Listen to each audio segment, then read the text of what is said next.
Buletin Didik 26 Februari bersama saya Midi Saleh. Assalamualaikum dan salam sejahtera.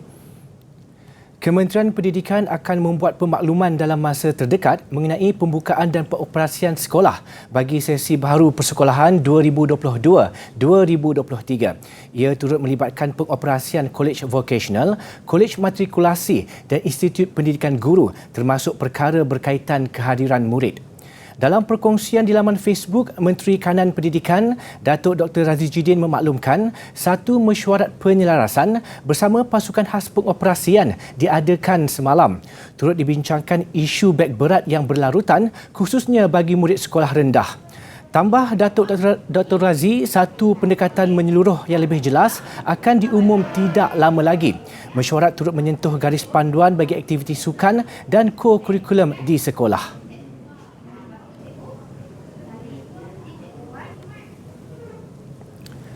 Pembukaan semula sempadan darat Malaysia dan Thailand menerusi inisiatif laluan perjalanan lengkap vaksin VTL akan dilakukan secepat mungkin.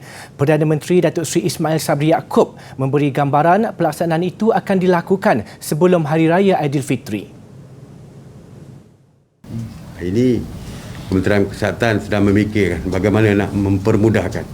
Kalau tidak, queue-nya pasti panjang. Ya. Queue-nya pasti panjang dengan kereta dan sebagainya kalau melalui sempadan darat ini. Jadi kita telah memberikan beberapa cadangan sebenarnya kepada Kementerian Kesihatan dan Kementerian Kesihatan akan mencari kaedah yang terbaik bagaimana nak mempermudahkan dan mempercepatkan. Tapi saya boleh menegaskan yang perkara ini dapat kita selesaikan sebelum Hari Raya lah.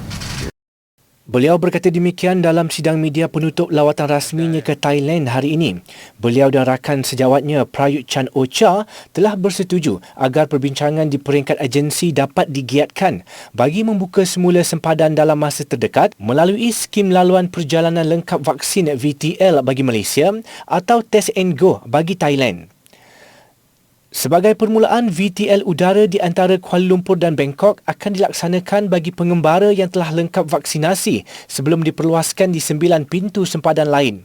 Beliau berkata, VTL darat khususnya Thailand dan Malaysia penting kerana ia bukan sahaja melibatkan pelancongan namun turut melibatkan perdagangan dua hala, khususnya perdagangan sempadan yang menyumbang 50% daripada jumlah dagangan Malaysia-Thailand berjumlah $10.5 bilion Amerika. Sekumpulan penyelidik dari Fakulti Sains dan Matematik Universiti Pendidikan Sultan Idris UPSI menghasilkan pengawet makanan semula jadi untuk buah-buahan dan sayur-sayuran berasaskan herba pegaga. Produk yang dikenali sebagai centas ini dapat mengurangkan penggunaan bahan pengawet makanan yang lazimnya berasaskan bahan kimia. Diketuai Dr. Suzita Ramli bersama Profesor Madya Dr. Syakinas Desa, Dr. Noraini Salihuddin dan Wong Junshan, inovasi ini memastikan buah-buahan dan sayur-sayuran kekal segar dan tidak rosak dalam tempoh penyimpanan yang lama.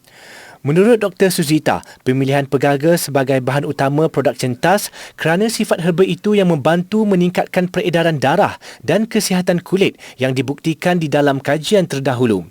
Pegaga juga popular dalam masyarakat Malaysia sebagai ulam yang dimakan mentah selain dikomersialkan sebagai minuman kesihatan dan produk kecantikan. Inovasi ini turut memenangi pingat emas dalam pertandingan Reka Cipta International Invention and Technology Exhibition pada Disember lalu di Kuala Lumpur.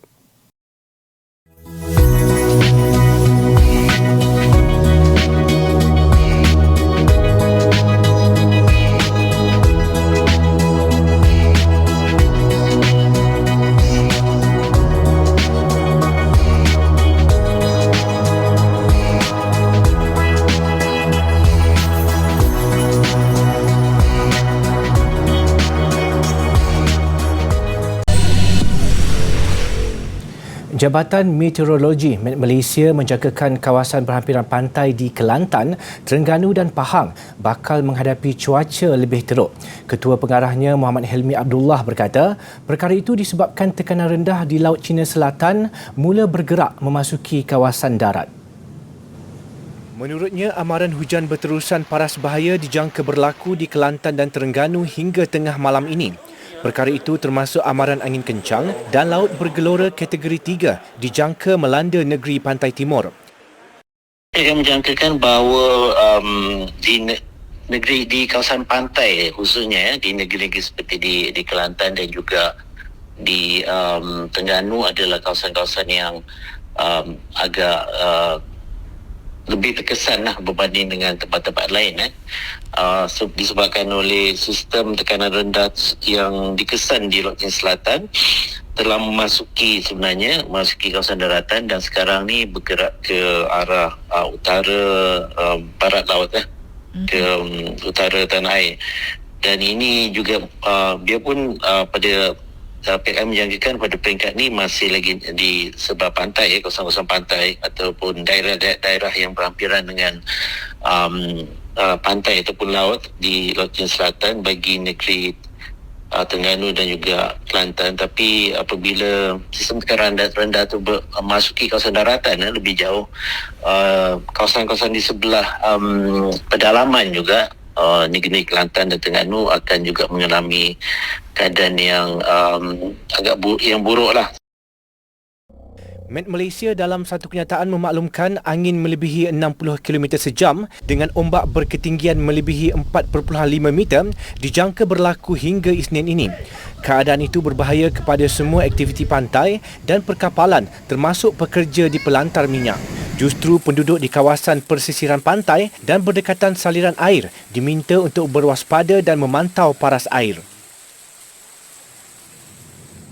Tasik Cermin di Ipoh Perak akan dibangunkan sebagai Eco Park Kuari pertama di negara ini dengan pembangunan berkonsepkan rendah karbon. Produk pelancongan itu akan menjadi tarikan terbaru bagi menarik kunjungan ke bandaraya itu. Tasik Cermin adalah kawasan kuari di Gunung Rapat seluas 26 hektar yang sudah lama tidak beroperasi. Mempunyai 2 tasik dan 2 terowong yang unik, lokasi ini satu daripada 19 tapak yang terletak di dalam Geopark Lembah Kinta. Majlis pra-pelancaran Tasik Cermin Eco Park berlangsung hari ini. Syarikat Tasik Cermin Tourism Sendirian Berhad telah dilantik Majlis Bandaraya Ipoh MBI untuk membangunkan kawasan berkenaan. Pembangunan pula akan dipastikan tidak akan menjejaskan keselamatan dan memberi kesan kepada alam sekitar, termasuk mengikut peraturan ditetapkan agensi berkaitan seperti Jabatan Mineral dan Geosains. Selain pelbagai pakej eco pelancongan yang disediakan, kawasan berkenaan akan turut dilengkapi dengan pelbagai kemudahan seperti surau, tandas awam, kawasan pejalan kaki dan OKU serta kios makanan. Pelbagai acara dan aktiviti diadakan untuk seisi keluarga pada hujung minggu ini, antaranya program Hidden Market Anjuran Loko. Berlangsung di Pusat Pelancongan Malaysia, MATIC, program sehari ini bertujuan meningkatkan semangat sosial masyarakat menerusi pendedahan kebudayaan pelbagai kaum di negara ini. Program yang berkonsepkan hiburan dalam pendidikan ini dianjurkan bagi mempromosi dan menghidupkan semula kawasan pelancongan, khususnya di Kuala Lumpur. Pelbagai gerai jualan menawarkan makanan dan kraftangan pelbagai kaum, antaranya dimsum dan vade. Loko sebenarnya kita memang berobjektif untuk mempromosikan program-program komuniti yang berkaitan dengan Malaysia. Anything about Malaysia kita akan promote. Seperti program Kereta Api Sarong yang kita buat setiap tahun. Dan ini juga adalah satu program untuk mengembalikan kesedaran ataupun pengetahuan orang ramai terhadap seni budaya dan pelancongan di Malaysia. Selain itu, program Hidden Market juga menyediakan aktiviti kebudayaan dengan memberi peluang kepada pengunjung, terutama kanak-kanak, untuk mempelajari dan memahami tradisi kaum lain. Kita ada beberapa bengkel, bengkel kita khusus untuk kanak-kanak dan juga orang dewasa. Kita ada 2 bengkel untuk kanak-kanak, iaitu bengkel membuat kepala singa dan juga bengkel membuat tanglong. Kalau boleh banyakkan lagi event macam ni, sebab macam budak-budak sekarang kan diorang memang fokus pada internet saja. Kita punya budaya pun diorang dah macam dah ke belakang, dah terlupa kan. So workshop dan event macam ni sangat-sangat sesuai lah kalau boleh banyakkan lagi. Pihak penganjur turut berharap program seperti ini dapat diteruskan dalam usaha mempromosikan tradisi dan kepelbagaian budaya masyarakat di negara ini.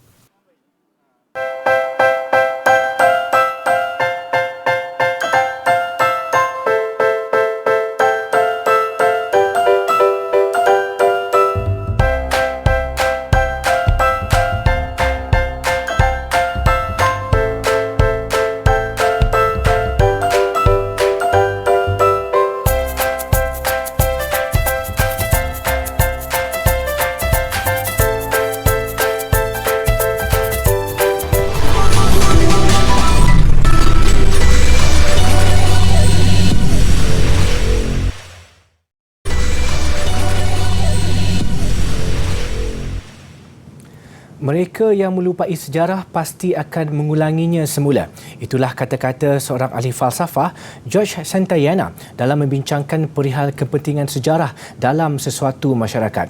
Oleh itu, penting bagi setiap individu mempelajari sejarah, terutamanya bagi kanak-kanak. Peka akan perkara itu, Muzium Kesenian Islam Malaysia IAMM tampil dengan inisiatif tersendiri bagi memupuk minat kanak-kanak dalam mendalami sejarah. Antara pendekatan yang diambil termasuk menerbitkan siri buku terbaru mereka bertajuk Mirrors of Beauty IAMM Children's Guide. Buku yang sebelum ini diterbitkan pada tahun 2020 itu disusun semula dengan penjelasan lebih ringkas bagi memudahkan kanak-kanak memahami pengisiannya yang membincangkan perihal sejarah Islam termasuk pengaruhnya dalam sejarah tamadun Melayu. Menariknya, buku kali ini dihiasi gambar dan ilustrasi artifak daripada koleksi muzium ini bagi menarik minat golongan sasar itu. Penerangannya ringkas namun padat dan kesenian Islam ni merangkumi kaligrafi, seni bina, iluminasi Al-Quran, manuskrip dan motif-motif yang rata-ratanya menunjukkan motif-motif geometri dan arabes. Buku ini memaparkan koleksi Muzium Kesenian Islam Malaysia serta ada juga di bahagian belakang perkongsian dari kurator. Selain itu, pihak muzium turut mengaplikasikan kemudahan media sosial bagi mempromosikan aktiviti mereka secara dalam talian. Antaranya program sejarah seni Selasa 3S yang menceritakan kebudayaan dan tradisi sesebuah kaum menerusi Instagram. Orang ramai boleh melayari laman sosial Instagram bagi mendapatkan maklumat lebih lanjut mengenai aktiviti serta program yang diadakan.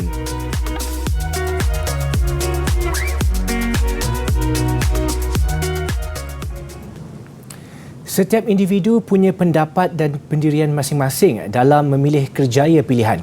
Bagi ibu kepada 3 cahaya mata, Dr. Salihatul Khuzaimah Muhammad Ali, wanita ini memilih untuk menjadi doktor veterina kerana minat dan cintanya yang mendalam terhadap haiwan. Segmen kerjaya minggu ini kita ikuti pengalaman yang dikongsikan Dr. Imah. Berpengalaman mengendali haiwan secara profesional sejak tahun 2009 selepas tamat pengajian di Universiti Putra Malaysia UPM dalam kursus doktor perubatan veterina.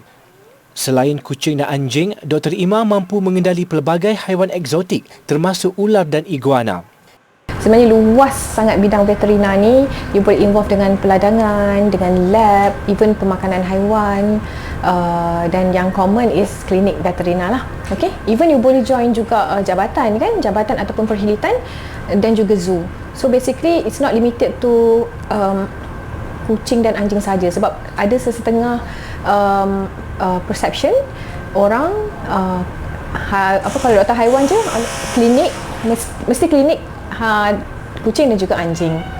So dia memang melibatkan banyak bidang. Selain daripada kucing dan anjing tu, ada juga berkaitan dengan public health ataupun kesihatan awam. Minat dan cintanya kepada haiwan membuatkan Dr. Imah memilih kerjaya ini dan kini beliau berjaya memiliki 2 buah klinik haiwan. Menurut Dr. Imah, untuk menjadi seorang veterina, individu terbabit perlu cemerlang dalam subjek biologi, kimia, fizik dan matematik. Masa belajar tu, dapatkan dapatkan kos sains pure ataupun sains tulen, sebab dari situ is your first platform untuk proceed to next level lah. So bila SPM, try skor sehabis baik, rezeki tu ada je insyaAllah. Lepas tu you boleh forward to STPM 2 tahun ataupun matrikulasi 1 atau 2 tahun, tengok pada kos apa yang you dapat.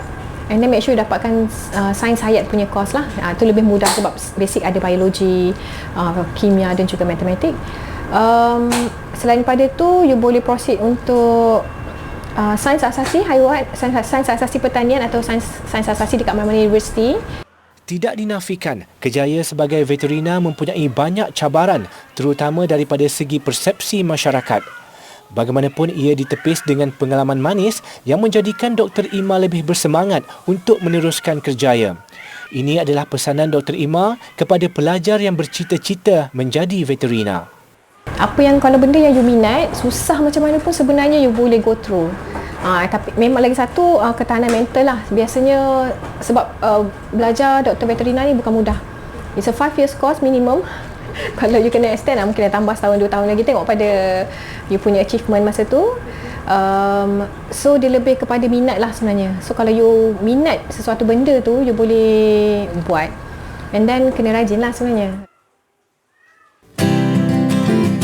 Ia merupakan keris yang diterapkan penggunaan emas di bahagian permukaan hulu dan sarungnya ataupun dipanggil samping, dan diterapkan juga kalimah-kalimah ayat-ayat Al-Quran di bahagian samping yang memperlihatkan bahawa pengaruh Islam dalam proses pembuatan keris ketika itu.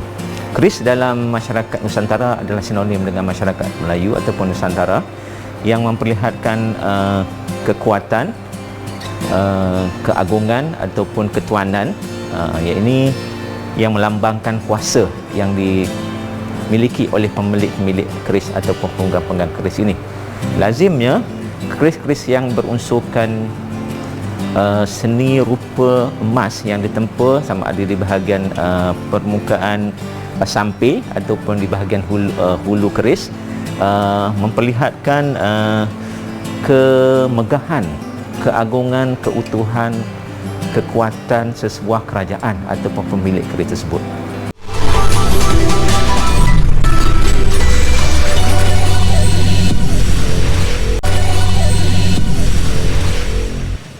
Sukan.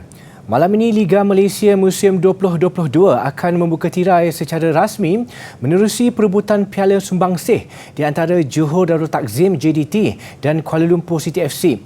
Aksi akan berlangsung di Stadium Sultan Ibrahim di Iskandar Puteri jam 9 malam, dan semestinya pertemuan juara bertahan Liga Super dan juara Piala Malaysia ini dinanti-nantikan. Dengan aksi berlangsung di gelanggang JDT, jurulatih Kuala Lumpur City FC Boyan Hodak sudah membayangkan cabaran yang bakal dihadapi barisan pemainnya malam ini. Selepas kejayaan pasukannya melukakan JDT penghujung musim lalu, sudah tentu skuad Harimau Selatan mahu membalas dendam. Look, I hope we will play good game. I think that more pressure is on JDT because after the final in Malaysia Cup, I know they will do everything tomorrow to win the game, everything. So I just hope that we will have good referees, like in the final, and that we will give a good game for the public. Dalam pada itu, JDT mengakui berdepan tekanan dalam misi mengekalkan kejuaraan Sumbangsih pada saingan kali ini. Menurut Ketua Jurulatih Benjamin Mora, menjadi tanggungjawabnya untuk memberi sokongan mental dan fizikal kepada semua pemain dalam meneruskan misi pasukan memburu kemenangan kali kelima, seterusnya mencipta rekod terbaik Harimau Selatan.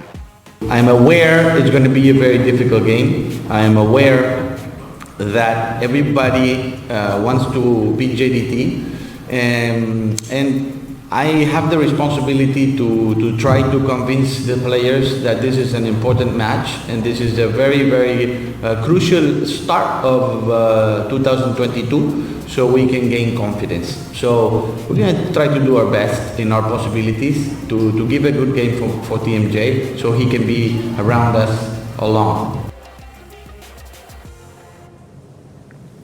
Baiklah, selepas Mobile Legends, beberapa lagi aksi permainan e-sport turut menjalani sesi pemilihan bagi mengisi slot ke Tamasya Sukan C 2021 di Hanoi, Vietnam. Paling sensasi, kejayaan pasukan Sam9 mengungguli dua permainan, iaitu League of Legends Wild Rift untuk platform mobile dan League of Legends bagi platform PC. Sepatutnya berdepan pasukan Upcar Esports di pentas Grand Final, masalah teknikal yang dihadapi menyaksikan Todak tampil sebagai pengganti berdepan pasukan Sam9. Dengan kedua-dua pasukan turut akan beraksi dalam kejuaraan Asia Tenggara bermula minggu ini, aksi seimbang disajikan sebelum penguasaan mula memihak Sam9. Menang game pertama dalam tempoh 17 minit, usaha Todak untuk bangkit pada game kedua juga tidak menjadi. Sebaliknya, kemenangan menyakitkan terus memihak Sam9 yang turut menguasai game ketiga, melengkapkan kemenangan 3-0 ke atas pasukan Todak. Sekaligus turut mengesahkan tempat untuk mewakili kontingen Malaysia ke Tamasya Sukan C 2021 di Hanoi, Mei nanti. Represent Malaysia is very proud because I only did it once before. It was Hyperplay. and then we have a jersey like all the Malaysian flag as a jersey, and then if we win, and then we can get to shout Malaysia boleh again. Oh, that will be so proud for all of us, I feel. Sementara itu, permainan League of Legends bagi platform PC semalam turut menyaksikan penguasaan pasukan Sam9. Berdepan 5-0 Chase Dream, Sam9 bangkit daripada ketinggalan merakam keputusan 3-1 untuk mengesahkan tempat mewakili Malaysia ke Tamasya Sukan Si nanti. Kejohanan Gusti Lengan di Gaza, Palestin yang terkenal di kalangan golongan muda mengakhiri buletin didik malam ini. Saya Midi Saleh, salam hormat dan Assalamualaikum. InsyaAllah kita jumpa lagi.